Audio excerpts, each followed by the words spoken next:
কারণ যখন সিরাত পড়েছি ওই সময় জানছি যে সাহাবায়ে কেরাম রাসূলুল্লাহ সাল্লাল্লাহু আলাইহি সাল্লামের কাছে বায়াত হয়েছেন এবং সাহাবায়ে কেরামের পরবর্তীতে সাহাবাদের কাছে অন্যান্যরা বায়াত গ্রহণ করেছেন। আর বর্তমানে যারা পীর সাহেব যারা আছেন ওনারাও বায়াতের কথা বলতেছেন। আসলে ওনারা কোন বায়াতের কথাটা বলতেছেন? বায়াত মানেটা কি? আপনার প্রথম শেখ এক মিনিট, পীর মুরিদের বায়াতের সাথে অনেক ইসলামিক অর্গানাইজেশন আর আমিররাও বায়াত নিচ্ছেন, এটাকেও ইনক্লুড করবেন। আমি বলতেছি জি। প্রথম কথা হচ্ছে বায়াত শব্দের শাব্দিক অর্থ হচ্ছে বিক্রি করা, বেচে দেয়া। বুঝে আসছে? মানে আপনি আপনার স্বাধীন এমন আনুগত্যকে কারো কাছে অর্পণ করার নাম হচ্ছে বায়াত। কারো কাছে অর্পণ করার নাম হচ্ছে বায়াত। আর এই বায়াত রাসূলুল্লাহ সাল্লাল্লাহু আলাইহি ওয়াসাল্লাম নিয়েছেন, হাদিসের মাধ্যমে সাব্যস্ত হয়েছে। সহিহ মুসলিমের মধ্যে হাদিস এসেছে, উবাদা ইবনে সামিত রাদিয়াল্লাহু তাআলা বলেন, বায়াতু রাসূলুল্লাহি সাল্লাল্লাহু আলাইহি ওয়াসাল্লাম আলা তাআ ওয়া আলা নুসহি লিকুল্লি মুসলিম, যে আমরা রাসূলুল্লাহ সাল্লাল্লাহু আলাইহি ওয়াসাল্লামের কাছে বায়াত গ্রহণ করেছি আনুগত্যের উপর, ওয়া নুসহি লিকুল্লি মুসলিম, এবং প্রত্যেক মুসলমানের নসিহত করার উপর রাসূলুল্লাহ সাল্লাল্লাহু আলাইহি ওয়াসাল্লাম বায়াত গ্রহণ করেছেন। এটি সাব্যস্ত হয়েছে। রাসূলুল্লাহ সাল্লাল্লাহু আলাইহি ওয়াসাল্লাম দুই ভাবে বায়াত নিতেন। একটি হচ্ছে রাসূলুল্লাহ সাল্লাল্লাহু আলাইহি ওয়াসাল্লাম যেহেতু ইসলাম নিয়ে এসেছেন, ইসলামে কোনো ব্যক্তিকে দীক্ষিত করার জন্য কোনো ব্যক্তি যখন মুসলমান হতো তখন ইসলামের আনুগত্যের উপর রাসূলুল্লাহ সাল্লাল্লাহু আলাইহি ওয়াসাল্লাম তার হাতে বায়াত দিতেন। রাসূলুল্লাহ সাল্লাল্লাহু আলাইহি ওয়াসাল্লাম এই বায়াত সাব্যস্ত হয়েছে। এটি শুধুমাত্র রাসূলুল্লাহ সাল্লাল্লাহু আলাইহি ওয়াসাল্লামের রিসালাতের সাথে সম্পৃক্ত বায়াত। যেহেতু এরপরে রাসূলুল্লাহ সাল্লাল্লাহু আলাইহি ওয়াসাল্লামের পরবর্তী সময়ে কোন যুগে কোন সাহাবী কোন ইসলাম গ্রহণকারীর বায়াত নিয়েছেন এর কোনো দলিল নেই। রাসূলুল্লাহ সাল্লাল্লাহু আলাইহি ওয়াসাল্লাম শুধু ইসলামের আনুগত্যের উপর মানে এই বায়াত দিতেন। আরেকটি বায়াত রাসূলুল্লাহ সাল্লাল্লাহু আলাইহি ওয়াসাল্লাম নিয়েছেন সাহাবীদের কাছ থেকে, সেটি আমরা হাদিসের মধ্যে পেয়ে থাকি, সেটা হলো বাইআতুর রিদওয়ান। রাসূলুল্লাহ সাল্লাল্লাহু আলাইহি ওয়াসাল্লাম যে বায়াত নিয়েছেন বাইআতুর রিদওয়ান। বাইআতুর রিদওয়ানটা হচ্ছে জিহাদের উপর যে বায়াত হয়েছে, জিহাদের উপর যে বায়াত হয়েছে এটাকে বলা হয় থাকে বাইআতুর রিদওয়ান। আর দুটি বায়াত রয়েছে রাসূলুল্লাহ সাল্লাল্লাহু আলাইহি ওয়াসাল্লামের সিরাতের মধ্যে, আপনারা জানেন। একটা হচ্ছে বাইআতুল আকাবাতুল উলা, এটাকে বাইআতুন নিসওয়ান বলা হয় থাকে, বুঝে আসছে? আর একটা হচ্ছে বাইআতুল আকাবাতিস সানিয়া, দ্বিতীয় বায়াত, এটাকে বাইআতুল জিহাদ বলা হয় থাকে, বুঝে আসছে? বাইআতুল ইস্তিনফার অথবা বাইআতুল জিহাদ বলা হয় থাকে।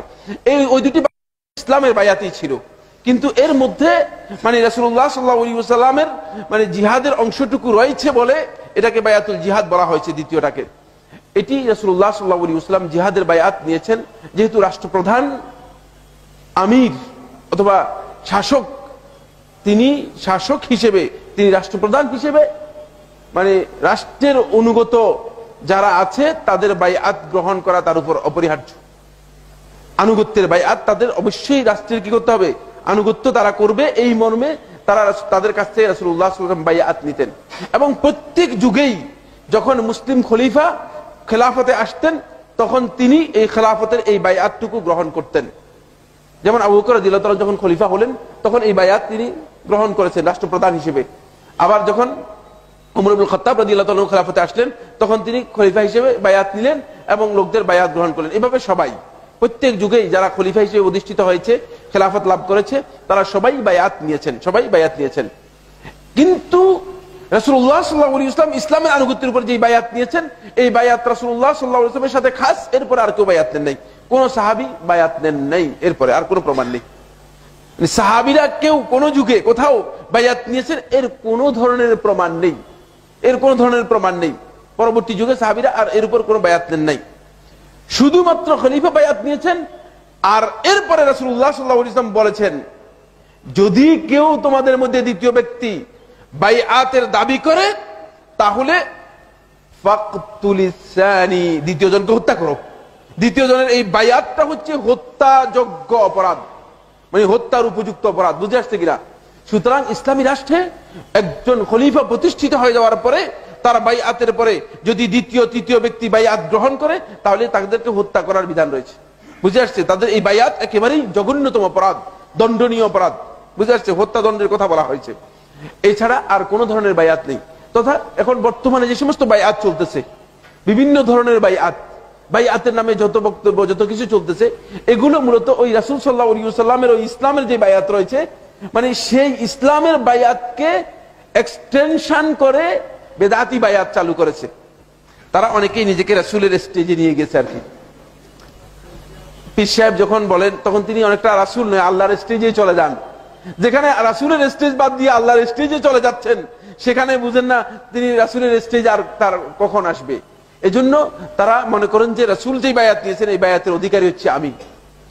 এটি মূলত সুন্নাহ দ্বারা সাব্যস্ত হয়নি। যদি সাব্যস্ত হতো তাহলে রাসূলুল্লাহ সাল্লাল্লাহু আলাইহি ওয়াসাল্লামের 1,14,000 সাহাবীর নাম সাব্যস্ত হয়েছে, পরিচয় সাব্যস্ত হয়েছে। 1,14,000 সাহাবীর মধ্যে কেউ আবু বকর, ওমর, উসমান এরা ছাড়া, খলিফা যারা ছিল এরা ছাড়া কেউ বায়াত নিয়েছেন কোনো দলিল নেই। বরং আবু বকর রাদিয়াল্লাহু তাআলা বায়াত গ্রহণ করার পরে ওমর ইবনে খাত্তাব রাদিয়াল্লাহু তাআলা আর বায়াত নিয়েছেন কিনা আপনারা জানেন। এই বায়াত নিয়ে সাকিফা বনি সাঈদার মধ্যে একটু বিতর্ক তৈরি হয়েছিল এবং আনসাররা চেয়েছিল সাদ ইবনে মুআজ রাদিয়াল্লাহু তাআলা আনহুকে,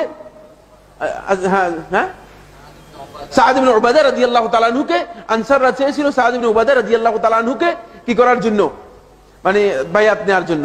কিন্তু যখন আবু বকর রাদিয়াল্লাহু তাআলা আনহুর বায়াতের উপর সবাই একমত হয়ে গেল, এরপরে রাসূলুল্লাহ সাল্লাল্লাহু আলাইহি ওয়াসাল্লামের কোন সাহাবী আর সাদ ইবনে উবাদার হাতে বায়াত গ্রহণ করে নাই এবং বায়াত হয় নাই। সুতরাং এই বায়াতগুলো মূলত শরিয়া সম্মত নয়, এগুলো বিভ্রান্তি।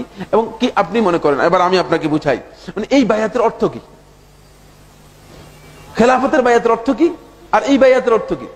আচ্ছা, যেই পীর সাহেবের হাতে আপনি বায়াত গ্রহণ করেছেন, মানে বায়াত নিলেন, এই পীর সাহেব আপনাকে, মানে যদি আপনি কোনো কারণে পীর সাহেবের কথা না শুনেন 10 বেত দিতে পারবে কিনা? পারবে?